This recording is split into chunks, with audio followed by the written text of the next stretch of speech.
Guys இன்றைக்கி நம்ம இந்த சீரீஸோட எபிசோட் 6 தான் பார்க்க போகிறோம். ஸ்டார்டிங் சீனில் பார்த்தா நம்ம ஹீரோயின் பிடிச்சி அவர் அடிச்சிட்ருக்கா என்னை விடுங்க அப்படின்னு சொல்லிட்டு அவருக்கு என்ன பண்ணன்னு தெரில. அப்புறம் அவர் அந்த ரூமை விட்டு வெளியில் வந்துடுறாரு. அப்போது இங்கே ஜிண்டா வந்துட்டு என்னாச்சு ஏன் கான் கத்திட்டு இருக்கா அப்படின்னு சொல்லி கேட்கும்போது எனக்கே ரொம்ப அசிங்கமாக இருக்குது. நான் ஒன்றுமே அவளை பண்ணவே இல்லை, ஆனால் அவள் அதுக்குள்ளே கத்திட்டு இருக்கா, நீ போய் அவளை கொஞ்சம் புத்தி சொல்ல அப்படின்னு சொல்லும் போது ஜிண்டா வந்துட்டு சரி நான் என்ன அவகிட்ட கேட்குறேன் அப்படின்னு சொல்கிறாங்க. இவருமே அங்கேருந்து டென்ஷனாக போயிடுறாரு. அப்போது அங்கே நம்ம ஹீரோயின் வந்துட்டு ஓரமாக படுத்துருக்கா. ஸோ ஜிண்டா போயிட்டு ஏன் நீ இப்படி பிஹேவ் பண்ணுற, ஏன் நீ வந்து பாடின் கிட்ட கத்திட்டு இருக்க அப்படின்னு சொல்லும் போது எனக்கு பயமாக இருக்குது, எனக்கு ஒரு மாதிரி இருக்குது அப்படின்னு சொல்லிட்டு அவள் அழுதுட்டுருக்கா. அப்போது ஜிண்டா சொல்கிறாங்க நீ ஒரு ஃபேக்ட் வந்து ஒத்துக்கணும், இப்போது நீங்கள் 2 பேரும் ஹஸ்பண்ட் ஒய்ஃப் ஆகிட்டீங்க, ஸோ இதில் ஒன்றும் ஆக போகிறது கிடையாது அப்படின்னு அவங்க சொல்லிட்டு இருக்காங்க. ஸோ அப்புறம் இங்கே நம்ம பாடின் டென்ஷனில் வெளியில் வந்துட்டு ஒரு ஆள்கிட்ட நீ போய் வேறு ஒரு பொண்ணை என் வீட்டுக்கு வர சொல்ல அப்படின்னு சொல்லிட்டு இருக்காரு. ஸோ அவன் கிளம்பும் போது பார்த்தா அங்கே நம்ம ஹீரோ வந்துடுறான். அவன் வந்துட்டு என்னப்பா நீங்கள் எங்கே நிற்கிறீங்க, உங்களோட புது ஒய்ஃப் கூட நீங்கள் இல்லையா அப்படின்னு சொல்லி கேட்குறான். அப்போது அவர் வந்துட்டு நான் ஆல்ரெடி அவகிட்ட டைம் ஸ்பெண்ட் பண்ணிட்டேன், நான் வந்து இப்போ ரிலாக்ஸ் ஆகிறது வெளியில் வந்துடுறேன் அப்படின்னு போய் சொல்கிறாரு. நம்ம ஹீரோ டென்ஷன் ஆகிட்டேன். அப்போ நான் தான் சொன்னேன்ல ஒரு கேவலமானவ, நீங்கள் ஏன் அவன் கூட இருந்தீங்க அப்படி இப்படின்னு சொல்லிட்டு அவன் கத்திட்டு இருக்கான். அப்போது அவர் டென்ஷன் ஆகிட்டு 1000 தான் இருந்தாலும் அவள் என்னோட ஒய்ஃப், நீ வந்து தேவையில்லாமல் பேசாத அப்படின்னு சொல்லி அரைஞ்சிடுறாரு. ஸோ இங்கே வீட்டுக்குள்ளே வராதுன்னு சொல்லிடுறாரு. ஹீரோ டென்ஷன் ஆகிட்டு அங்கேருந்து போயிடுறான். அங்கே நம்ம ஹீரோ ஃபார்முக்கு போயிட்டு பயங்கரமாக ட்ரிங்க் பண்ணிகிட்டே இருக்கான். ஸோ நெக்ஸ்ட் மார்னிங் காட்டுறாங்க அங்கே பாலியும் பாடாவும் வந்திருக்காங்க. அப்போது பாலி நம்ம ஹீரோ கிட்டே சொல்கிறா நான் வந்துட்டு நினைக்கல ஃபார்முன்னு சொன்னோடனே சும்மா இங்கே ரைஸ் வீட் அதெல்லாம் போட்டு வச்சுருப்பான்னு நினச்சேன், ஆனால் இது இவ்வளோ சூப்பரான வீடாக இருக்கும்னு நினச்சி கூட பார்க்கல அப்படின்னு அவள் சொல்லி ஃப்ளர்ட் பண்ணிகிட்டு இருக்கா. ஸோ பாடாக்க அவளை பார்க்கும்போது டென்ஷன் ஆகிட்டு இருக்க, இப்பெல்லாம் பேசிகிட்டு இருக்காளே அப்படின்னு சொல்லிட்டு. ஸோ அதுக்கப்புறம் அங்கே காட்டுறாங்க அந்த ஆன்டிஸ் இருக்காங்களே அவங்களாம் வந்து நம்ம ஹீரோக்கு ஏற்றி விட்டுட்டு இருக்காங்க. அங்கே பார்த்தியா பாடின் வந்துட்டு எங்களையுமே வீட்டை விட்டு அனுப்பி வச்சிட்டாரு, ஆனால் அந்த ஒய்ஃபை பார்க்கும்போது மட்டும் வாயெல்லாம் பல்லாக இருக்குது, அப்போது நம்ம என்ன பண்ணுறது, நேற்று ஒன்றையுமே அவங்க வீட்டை விட்டு அனுப்பிட்டாங்களே அப்படி இப்படின்னு சொல்லி ஏற்றி விட்டுட்டு இருக்காங்க. நம்ம ஹீரோ டென்ஷன் ஆகிட்டு இப்போ நான் என்ன பண்ணணும்னு சொல்கிறீங்க, இங்கேருந்து வெளியில் போங்க அப்படின்னு சொல்லி அவங்கள அனுப்பி விட்டுறான். ஸோ அங்கே காட்டுறாங்க நம்ம ஹீரோயின் வந்துட்டு என்ன பண்ணுறது அப்படின்னு யோசிச்சுட்டு இருக்கா. அப்போது ஜிண்டா போயிட்டு இப்போது நீங்கள் 2 பேர் ஹஸ்பண்ட் ஒய்ஃப் ஆகிட்டீங்க, ஸோ நீ பாடின் கிட்ட போய் அப்பாலஜைஸ் பண்ணிடு அப்படின்னு சொல்லி கூட்டிகிட்டு போகிறாங்க. ஸோ அங்கேயுமே நம்ம ஹீரோயின் வந்து பாடின் கிட்ட பேசுகிறா. அவர் வந்து அவளை பிடிச்சிக்கிட்டு நான் ஒன்று தப்பாலாம் நினைக்கல, இது வந்து எல்லாருக்குமே புதுசு தான், ஸோ அதனால் நீ ஒன்றுமே வரி பண்ணிக்காத, ஸோ நீ ஒன்றை ப்ரிப்பேர் பண்ணிக்கோ அப்படின்னு சொல்லிட்டு அவர் பேசிகிட்டு இருக்காரு. ஹீரோயின் வந்துட்டு என்ன பண்ணன்னு தெரில, அவளுமே சரி சரி அப்படின்னு சொல்லிட்டு இருக்கா. ஸோ அதே மாதிரி நைட் அவர் ரூமுக்கு போனேன், திரும்பவுமே அவள் கத்தி வெளியில் அனுப்பி விட்டுறா. அங்கே நம்ம ஹீரோ ட்ரிங்க்ஸ் பண்ணிகிட்டே இருக்கான், அவன் ரொம்ப ட்ரங்கன் ஆகிடுறான். ஸோ இதே மாதிரி தான் டெய்லியும் ஆகிட்டு இருக்கு. ஸோ அப்புறம் ஒரு நாள் அவர் இதே மாதிரி வெளியில் வரும்போது ஜிண்டா வந்துட்டு என்னாச்சு ஏன் கான் திரும்ப கத்துறான்னு சொல்லும் போது அவள் இன்றைக்கி மட்டுமா கத்துறா, டெய்லியும் தான் கத்திட்டு இருக்கா, நான் இவ்வளோ மேனேஜ் பண்ணதுக்கு அப்படின்னு சொல்லிட்டு போயிட்டுருக்காரு. ஸோ அங்கே ஜிண்டா போயிட்டு நம்ம ஹீரோயின் கிட்டே கேட்குறாங்க நீ எப்போ தான் அவரை பார்த்து கத்துறதை நிப்பாட்டுவா அப்படின்னு. அப்போது ஹீரோயின் வந்து நாளைக்கு அப்படின்னு சொல்கிறா. அப்போது அவங்க ஏன் நாளைக்குன்னு கேட்கும்போது நான் என்னை ப்ரிப்பேர் பண்ணிக்கிட்டேன், ஸோ இதுதான் என்னோடய வாழ்க்கை, நான் அதுதானே வாழ்ந்தாகணும் அப்படின்னு அவள் சொல்லிட்டு இருக்கா. அப்புறம் அங்கே காட்டுறாங்க நம்ம ஹீரோ நல்லா ட்ரிங்க் பண்ணிட்டு அங்கே போய் தூங்கிட்டு இருக்கான். அப்போது அவனோட சர்வெண்ட் வந்துட்டு பாஸ் நீங்கள் என்ன இங்கேயே தூங்கிட்டு இருக்கீங்க, நான் உங்களை ரூமுக்கு கூட்டிகிட்டு போகிறேன் அப்படின்னு சொல்லிட்டு கூட்டிகிட்டு போயிட்டுருக்கான். ஸோ அங்கே பார்த்தா அந்த பாடின் வந்து இன்னொரு பொண்ணை வர சொல்லிட்டு அவர் கூட டைம் ஸ்பெண்ட் பண்ணிகிட்டு இருக்காரு போல். ஸோ அங்கே ஹீரோயின் போயிட்டு நீங்கள் என்ன பண்ணிகிட்ருக்கீங்க, நாளைக்கு காலையில் நம்ம இதை பற்றி டிஸ்கஸ் பண்ணி ஆகணும் அப்படின்னு சொல்லிட்டு போயிடுறா. ஸோ நெக்ஸ்ட் மார்னிங் பாடின் வந்துட்டு நான் தெரியாமல் இந்த மாதிரி பண்ணிட்டேன், இந்த மாதிரி நான் பண்ண மாட்டேன் அப்படின்னு சொல்லும் போது நம்ம ஹீரோயின் வந்து நான் அதுக்கெல்லாம் ரெஸ்ட்ரிக்ஷன் போட மாட்டேன், நீங்கள் அந்த மாதிரி பண்ணணுன்னா எனக்கு டிவோர்ஸ் கொடுத்துருங்க அப்படின்னு சொல்கிறா. அப்போது பாடின் வந்துட்டு டிவோர்ஸ் கேட்குற அளவுக்கு நீ வந்து கோவமாக இருக்க அப்படின்னு சொல்லி கேட்குறாரு. அப்போது நம்ம ஹீரோயின் சொல்கிறா ஆமாம் இப்போ வந்துட்டு நான் மேரேஜ் பண்ணதில் உங்கள் பையனுக்கு இஷ்டம் கிடையாது, ஸோ என்னால் உங்கள் பையனுக்கும் உங்களுக்கும் சண்டை வந்துட்டுருக்கு, அதுவுமே எனக்கு பிடிக்கல, ஸோ என்னை டிவோர்ஸ் பண்ணிட்டா எல்லாமே சால்வ் ஆகிடும், நீங்கள் இந்த மாதிரி பொண்ணுங்க கூட என்ஜாய் பண்ணலாம், உங்கள் பையனும் உங்கள் மேலே கோவப்பட மாட்டாங்களா அப்படின்னு சொல்கிறாங்க. ஸோ அவர் வந்துட்டு ஜிண்டாவை கூப்பிட்டு ஜிண்டா நீ தான் பேசு, இவ ஏன் இந்த மாதிரி பேசிகிட்டு இருக்கா அப்படின்னு சொல்கிறாங்க. அப்போது ஜிண்டா சொல்கிறாங்க காந்தி கொஞ்சம் யோசித்து பேசு அப்படின்னு. அப்போது ஹீரோயின் நான் நல்லா தான் யோசித்து பேசுகிறேன் அப்படின்னு சொல்லிட்டு இருக்கா. அப்போது அவங்க அங்கே கால் வந்துடுது. பார்த்தா அங்கே நம்ம ஹீரோவோட சர்வன்ட் தான் கால் பண்ணியிருக்கான். அவன் சொல்கிறான் அவர் ரொம்ப ட்ரிங்க் பண்ணிவிட்டு ரொம்ப நாளாக சாப்பிடவே இல்லை. ஸோ அவரோட உடம்பு ரொம்ப சரியில்லாமல் இருக்குது அப்படின்னு. ஸோ இதை கேட்டோடனே அவங்க அப்பாவுக்கு ரொம்பவே பதறி போயிடுது. அப்போ ஜிண்டா சொல்கிறாங்க நீங்கள் போயிட்டு நிட்டை பார்த்துக்கிறீங்களா அப்படின்னு கேட்கும் போது நான் போனால் கண்டிப்பாக அவன் கோவம் தான் படுவான். ஸோ எனக்கு பதிலாக அங்கே போட்டுன்னு சொல்லும் போது ஹீரோயின் நான்லாம் போக மாட்டேன், நான் போனால் இன்னும் தான் அவன் கோவப்படுவான் அப்படின்னு சொல்கிறா.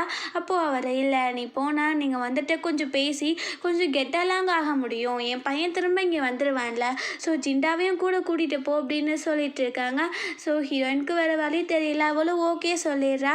ஸோ அங்கேருந்து அவள் கிளம்பிட்டு இருக்கா. ஸோ அங்கே போகும்போது அவர் வந்துட்டு நம்ம ஹீரோயின் கிட்டே சொல்கிறாரு நான் வந்துட்டு இந்த உலகத்துலேயே ஒரு 3 பர்சனை தான் ரொம்பவே லவ் பண்ணேன். அது யாருன்னா நிட்டோட அம்மா, நிட் அதுக்கப்புறம் ஒன்று தான். ஆனால் இப்போது நிட்டோட அம்மா இல்லை. ஸோ எனக்கு நிட் அப்புறம் நீனா உயிர், நீங்கள் எப்போவுமே சேஃபாக இருக்கணும் அப்படின்னு சொல்லிட்டு ஹக் பண்ணிக்கிறாரு. ஸோ அதுக்கப்புறம் அங்கே போயிட்டு நீ நெட்கிட்ட சொல்லு நான் ரொம்பவே அவனை பற்றி வரி பண்ணிக்கிட்டு இருக்கேன், அப்புறம் நான் ரொம்பவே அவன் மேலே பாசம் வச்சுருக்கேன்னு சொல்லு அப்படின்னு சொல்லிட்டு இருக்காரு. ஸோ ஜிண்டா அப்புறம் நம்ம ஹீரோயினுமே அங்கேருந்து கிளம்பிடுறாங்க. நம்ம ஹீரோயின் கிட்டே ஜிண்டா காரில் போகும்போது பேசிகிட்டு இருக்காங்க. இப்போது ஒரு வேளை நீ ப்ரெக்னென்ட் ஆகிட்டா என்ன பண்ணுறது, நெட் வந்து கண்டிப்பாக சந்தோஷப்படுவான், அது வந்து பாடினோட குழந்தை நினச்சிப்பான், ஏன்னா பாடின் வந்து அவன்கிட்ட அப்படி தான் சொல்லி வச்சுருக்காரு அப்படின்னு சொல்லிட்டு இருக்கும்போது நம்ம ஹீரோயின் வந்துட்டு நெட்டுக்கு வந்து அந்த குழந்தை ஒரு சிப்ளிங்காக இருக்காது, அதுக்கு மேலவே இருக்கும் அப்படின்னு அவள் சொல்கிறா. ஸோ அங்கே கட் பண்ணி காட்டுறாங்க. இங்கே பாடின் வந்து உள்ளே போயிட்டு பார்க்குறாரு, அங்கே ஒரு பொண்ணு தூங்கிட்டு இருக்கு. ஸோ அதை பார்த்துட்டு இதுக்கப்புறம் நான் இனிமேல் இப்போலாம் பண்ணவே மாட்டேன், ஸோ இந்த 20 இயர்ஸாக நான் எவ்வளோ மோசமாக இருந்திருக்கேன் அது எனக்கே புரிய வருது, ஸோ இந்த மேலே இந்த மாதிரி இருக்க மாட்டேன் அப்படின்னு சொல்லி அவர் பேசிகிட்டு இருக்காரு. ஸோ இங்கே காட்டுறாங்க அவங்க உள்ளே போயிடுறாங்க. பார்த்தா அங்கே ஹீரோ ரொம்பவே ட்ரிங்க்ஸ் பண்ணிகிட்டு இருந்திருக்கான். ஸோ அங்கேவே மயக்கம் போட்டிருக்கான். ஸோ அந்த சர்வெண்ட்டோட சேர்த்துட்டு ஜிண்டா வந்து அவனை கூட்டிகிட்டு அவன் ரூமுக்கு கூட்டிகிட்டு போயிட்டுருக்காங்க. ஹீரோயினுக்கு ஒரு மாதிரி இருக்கேன்னு இவ்வளோ ட்ரிங்க் பண்ணுறான் அப்படின்னு. ஸோ இங்கே காட்டுறாங்க பாடினுக்கு திடீர்னு நெஞ்சு வலி வர ஆரம்பிச்சிருது. ஸோ அவர் வந்து என்ன பண்ண தெரில, அங்கே டேப்லெட் எடுக்க போனால் அதுவும் கீழே விழுந்துருது. ஸோ எப்படியோ ஒரு டேப்லெட் எடுத்துமே அவர் போட்டுறாரு. ஸோ கொஞ்சம் பரவாயில்லாமல் இருக்குது. அங்கே காட்டுறாங்க ஜிண்டா வந்து நம்ம ஹீரோக்கு ட்ரெஸ் எல்லாம் சேஞ்ச் பண்ணி விட்டுறாங்க. அப்போது நம்ம ஹீரோயின் கிட்டே சொல்கிறாங்க சின்ன வயசுலேருந்து இவனை நான் தான் வளர்த்தேன், ஸோ இப்போவுமே எனக்கு இவன் பையன் மாதிரி தான், இவனுக்கு இப்போது நான் மெடிசன் கொடுக்கணும், நீ வந்து எனக்கு ஹெல்ப் பண்ண அப்படின்னு சொன்னோடனே ஹீரோயினுமே போய் ஹெல்ப் பண்ணுறா. ஸோ அவன் வாயை ஓப்பன் பண்ணுறதுக்கு ஸோ மெடிசன் போட்டு விட்ட உடனே அவன் வந்துட்டு நம்ம ஹீரோயினை பிடிச்சி ஹக் பண்ணிட்டு இருக்கான். அப்போது ஜிண்டா வந்துட்டு சொல்கிறாங்க அவன் எப்படி தான் சின்ன வயசில் வந்துட்டு அவங்க அம்மா மருந்து கொடுத்தோன்னே அவன் போயிட்டு அவங்கள ஹக் பண்ணிட்டு ஒரு கிஸ் கொடுப்பான், ஸோ அதனால தான் இப்படி பண்ணிகிட்டு இருக்கான் போல் அப்படின்னு சொல்லிட்டு அவனை வந்து இழுக்க பார்க்குறாங்க. பட் முடியல, எப்படியோ அங்கே ஒரு பில்லோ வச்சுட்டு நம்ம ஹீரோயினையும் இழுத்துடுறாங்க. அப்புறம் நம்ம ஹீரோயின் இந்த பக்கம் வந்துட்டு சொல்கிறா இனிமேல என்னை கூப்பிடவே கூப்பிடாதீங்க இவனுக்கு மெடிசன் கொடுக்க அப்படின்னு சொல்லிட்டு. ஸோ ஜிண்டாவுமே சிரிச்சுட்டு இருக்காங்க. அப்புறம் இங்கே நெக்ஸ்ட் மார்னிங் காட்டுறாங்க அந்த 2 ஆன்ட்டிஸுமே பாடினை பார்க்குறதுக்காக வீட்டுக்கு வராங்க. பார்த்தாங்க ஜிண்டா அப்புறம் நம்ம ஹீரோயின் யாரையுமே காணோம். அப்போது அவங்க வந்துட்டு அந்த வேலைக்கார பொண்ணுக்கிட்ட கேட்கும் போது அவங்க எங்கே போயிருக்காங்களே எனக்கு தெரியாது, ஆனால் பாடினோட ரூமுக்கு யாரையும் போகக்கூடாதுன்னு சொல்லியிருக்காங்க அப்படின்னு சொல்லும் போது அந்த 2 ஆன்ட்டி வந்துட்டு ஓ நீ எங்களுக்கு ரெஸ்ட்ரிக்ஷன் போடுவியா அப்படின்னு சொல்லிட்டு அவளை தள்ளி விட்டுட்டு போயிடுறாங்க. ஸோ இங்கே நம்ம ஹீரோ எந்திரிக்கிறான். ஸோ அவன் எந்திரிச்சோடனே அங்கே வந்து ஜிண்டா இருக்கிறத பார்க்குறான். என்ன நீங்கள் எங்கே இருக்கீங்க அப்படின்னு சொல்லும் போது உன் சர்வன்ட் கால் பண்ணிட்டேன் உங்கள் அப்பாவுக்கு உனக்கு ரொம்ப உடம்பு முடியலன்னு, ஸோ அதை நான் கிளம்பி வந்துட்டேன் அப்படின்னு சொல்ல வராங்க. ஸோ அதுக்கப்புறம் அவன் கேட்குறான் ஏன்னா அப்பா வந்து ரொம்ப வழியெல்லாம் பண்ணியிருக்க மாட்டார், பிகாஸ் அந்த ஃப்யூச்சர் ஒய்ஃப் கூட சந்தோஷமாக இருப்பாருன்னு கேட்கும்போது அப்போல்லாம் கிடையாது, அவர் தான் என்னையும் நம்ம ஹீரோயினையும் அப்படின்னு சொல்ல வராங்க. ஆனால் அவங்க சொல்லலை. ஸோ அதுக்கப்புறம் அவன் கேட்குறான் நீங்கள் வந்துட்டு அப்பா வந்து நல்லவங்களாம் நினைக்காதீங்க சரியா, அவர் உங்களை ஏங்க அனுப்பி விட்ருக்காருன்னா ஒய்ஃப் கூட சந்தோஷமாக இருக்கிறதுக்கு அப்படின்னு சொல்லும் போது நீ வாயை மூடு, இந்த மாதிரி ரொம்ப தப்பாலாம் நீ பேசக்கூடாது, நீ எந்திரிச்சு வா அப்படின்னு சொல்லிட்டு அங்கே காட்டுறாங்க. பார்த்தா நம்ம ஹீரோயின் வெளியே தான் நின்றுட்டுருக்கா போல். ஸோ அதெல்லாம் அவன் பார்த்துட்டு ஷாக் ஆகிடுறான், இது வந்து காணா அப்படின்னு சொல்லிட்டு. ஸோ அதுக்கப்புறம் அவங்க கீழே கூட்டிகிட்டு போகிறாங்க. அதுக்கப்புறம் நேற்று உனக்கு மெடிசன் கொடுக்குற வரைக்கும் அவள் தான் ஹெல்ப் பண்ணா, ஸோ நீ போயிட்டு ஃபஸ்ட் அவளுக்கு தேங்க்யூ சொல்லணும் அப்படின்னு சொல்கிறாங்க. நம்ம ஹீரோ சொல்கிறோம் நீங்கள் நினைக்கிற மாதிரி நல்லவெல்லாம் கிடையாது, ஸோ அவள் வெளியில் ரொம்ப டர்ட்டியானவ அவங்களுக்கு அது தெரிய மாட்டேங்குது அப்படின்னு சொல்லும் போது ஜிண்டா வந்துட்டு அவள் எப்படியோ எனக்கு தெரியாது ஆனால் என்னை பொறுத்தளவு நல்லவ தான் அப்படின்னு சொல்லிட்டு அங்கே நம்ம ஹீரோ போய் தேங்க்யூ சொல்ல சொல்கிறாங்க. ஸோ ஹீரோயின் அந்த பக்கம் போயிடுறா. அதை ஹீரோவுமே பார்த்துட்டே நிற்கிறான். அப்புறம் அங்கே ஒரு பொண்ணு இருக்கா, அவள் பாடின் கூட இருந்துருப்பா போல். அவள் எழுப்பி பார்க்குறா, அவர் எந்திரிக்கல அப்படின்னு சொல்லிட்டு அந்த காசை எடுத்துட்டு அவள் கிளம்பிட்டு இருக்கா. அவருக்கு குட் பை சொல்லிட்டு இங்கே அந்த 2 ஆண்டி வந்துட்டு இருக்காங்க. அவர் ஜுவல்லரி செட் தரேன்னு சொல்லியிருப்பாரு போல். ஸோ அதுக்காக தான் வந்துட்டு இருக்காங்க. இவங்க டோரை ஓப்பன் பண்ணலாம் அப்படின்னு சொல்லி பார்க்கும்போது அந்த பொண்ணு வெளியில் வந்துடுறா. அவங்க, ஏய் நீ கான் கிடையாது, நீ யார், பாடின் கூட இருக்க, எங்களை தவிர யாரும் அவங்க கூட இருக்கக்கூடாது அப்படி இப்படின்னு சொல்லி பேசிகிட்டு இருக்காங்க. அப்போது அந்த பொண்ணு நீங்கள் முதல் தள்ளுங்கன்னு சொல்லிட்டு போகும்போது அங்கே பேகு கீழே விழுந்துருது. ஸோ அதுலேருந்து பணம் வருது பார்த்துட்டு, ஏய் நீ என்ன பாடினோட காசை திருடி போயிட்டுருக்கியா அப்படின்னு சொல்லி கத்திட்டு அங்கே பாடினுமே எந்திரிச்சிடுறாரு. ஏய் என்ன பிரச்சனைங்கன்னு சொல்லும் போது அந்த பொண்ணு ஓடி போயிட்டு, சார் இங்கே பாருங்கள் இவங்க வந்து என்னை டார்ச்சர் பண்ணுறாங்க அப்படின்னு சொல்லிட்டு இருக்கா. அப்போது அவர் வந்துட்டு, இந்த பொண்ணை விடுங்க, நீ உங்கள் 2 பேத்துக்கு வீட்டுக்குள்ளே வர யார் அலோவன்ஸ் கொடுத்தா, வெளியில் போங்க அப்படின்னு சொல்லிடுறாரு. ஸோ அவங்களுமே அங்கேருந்து போயிடுறாங்க. இவருக்கு உடம்பு ரொம்பவே சரியில்லை போல். ஸோ அந்த பொண்ணு, சார் நீங்கள் தூங்குங்க, நீங்கள் வந்து ரெஸ்ட் எடுங்க அப்படின்னு சொல்லிட்டு இருக்கா. அப்புறம் எங்கே காட்டுறாங்க, நம்ம ஹீரோயின் வந்து சைக்கிளிங் போயிட்டு அந்த ஃபார்மவே சுற்றி பார்த்துட்டு இருக்கா. ஸோ பின்னாடியே தான் நம்ம ஹீரோ வந்துட்டு இருக்கான். அவன் எல்லா இடத்தையுமே ரசிச்சுட்டு லாஸ்ட்டாக அந்த ஆஸ்டிச்சை பார்க்குறதுக்காக வந்திருக்கா. ஸோ அவள் சொல்கிறா, ஆஸ்டிச்லாம் ரொம்ப அழகாக இருக்குது அப்படின்னு. அப்போது ஹீரோ வந்துட்டு, ஆஸ்டிச்சை பிடிச்சிருக்குன்னா ஆஸ்டிச்சோட ஓடணும் உனக்கு பிடிக்கணும்ல அப்படின்னு சொல்லிட்டு ஹக் பண்ணிவிட்டு அவளை அம்மானு சொல்கிறான். அப்போது நம்ம ஹீரோயின் தள்ளிட்டு, நீ அம்மான்னு சொன்னால் எனக்கு கொஞ்சம் மரியாதை கொடுத்து நீ வந்து பிஹேவ் பண்ண அப்படின்னு சொல்கிறா. அப்போது அவன் வந்துட்டு, ஓ மரியாதை கொடுக்கணுமா, அம்மா வந்து கிஸ் பண்ணுறதுல தப்பு கிடையாது அப்படின்னு சொல்லி ஃபோர்ஸ் பண்ணி கிஸ் பண்ண போகிறான். ஸோ அங்கே பார்த்தா கரெக்டாக அந்த சர்வெண்ட் வந்துடுறான். இப்போது ஜிண்டாவை சாப்பாடு ரெடி பண்ணிட்டாங்களாம். ஸோ அங்கே கூப்பிட்றாங்க அப்படின்னு அவன் சொல்லிட்டு இருக்கா. ஸோ இவனுமே விட்டுறான். ஹீரோயுமே வேகமாக அங்கேருந்து கிளம்பிடுறா. ஸோ அங்கே காட்டுறாங்க பார்லி அண்ட் பாடாவை. ஸோ பார்லி வந்துட்டு பாடாவை மீட் பண்ணுறதுக்காக வந்துட்டு இருக்கா. ஸோ அங்கே ஒரு பொண்ணு வந்து பேங்க்லேருந்து ஒரு ரெசிப்ட் வந்துருக்கு அப்படின்னு சொல்லிட்டு பார்லி கிட்ட கொடுக்குறா. ஸோ அவளுக்கு தெரிஞ்சு போயிருந்து இந்த காண்டோவில் வந்து 3 lakh நம்ம ஹீரோயின் தான் போட்டிருக்கா அப்படின்னு.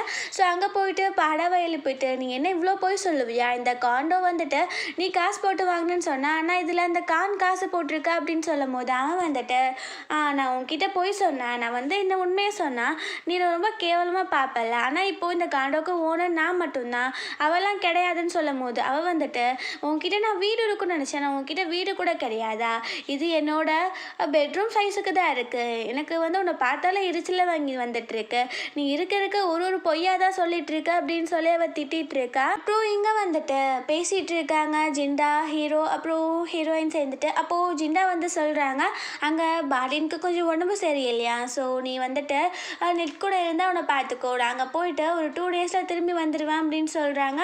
அப்போது கான் வந்துட்டு, நான்லாம் இங்கே இருக்க மாட்டேன், இது வந்து ஒரு ஹெல்ப் மாதிரி இருக்கு, நான் கிளம்புறாங்க போய் நான் பாடினை பார்த்துக்கிறேன் அப்படின்னு அவள் சொல்கிறா. அப்போது ஜிண்டா சொல்கிறாங்க, இல்லை உனக்கு அவளுக்கு என்னென்ன கொடுக்கணும்லாம் சரியாக தெரியாது, ஸோ நான் போய் பார்த்துக்கிறேன், நீ இங்கே இரு அப்படின்னு சொல்கிறாங்க.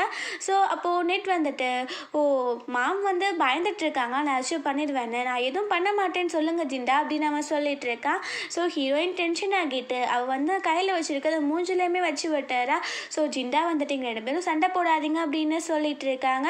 அப்புறம் நம்ம ஜிண்டா சொல்கிறாங்க, நெட் நீ வந்து இந்த மாதிரி தேவையில்லாமல் பேசிகிட்டு இருக்காத, நான் வந்துட்டு உன் வாயை தான் சர்ஜரி பண்ணணும் இன்னும் அப்படின்னு சொல்லும் போது நம்ம ஹீரோயின் வந்துட்டு, ஃபஸ்ட்டு உன் மூளையை சர்ஜரி பண்ணுங்க, அதில் தான் ரொம்ப ஃபால்ட்டாக இருக்குது அப்படின்னு சொல்கிறா. அப்போது நெட்மே முறைச்சிட்டு இருக்கான். இப்போ ஜிண்டா, சரி 2 பேரும் சண்டை போடாதீங்க, ஆக்சுவலி பாடின் வந்து ஒரு குட் நியூஸை சொல்லி தான் இங்கே காண அனுப்பி வச்சுருக்காருன்னு சொன்னேன், அவன் என்ன ப்ரெக்னெண்ட்டாக இருக்காங்களா, எனக்கு சிப்ளிங்ஸ் வரப்போதா அப்படின்னு சொல்லி கேட்டோன்னு ஹீரோயின் வந்து டென்ஷன் ஆகிட்டு அவனை பார்த்து முறைச்சிட்டே இருக்கா. ஸோ இதோட இந்த எபிசோட் முடிஞ்சிருச்சு. இந்த வீடியோ பிடிச்சா கண்டிப்பாக லைக் பண்ணுங்கள், ஷேர் பண்ணுங்கள், கமெண்ட் பண்ணுங்கள் அண்ட் மறந்துடாமல் சப்ஸ்கிரைப் பண்ணுங்கள்.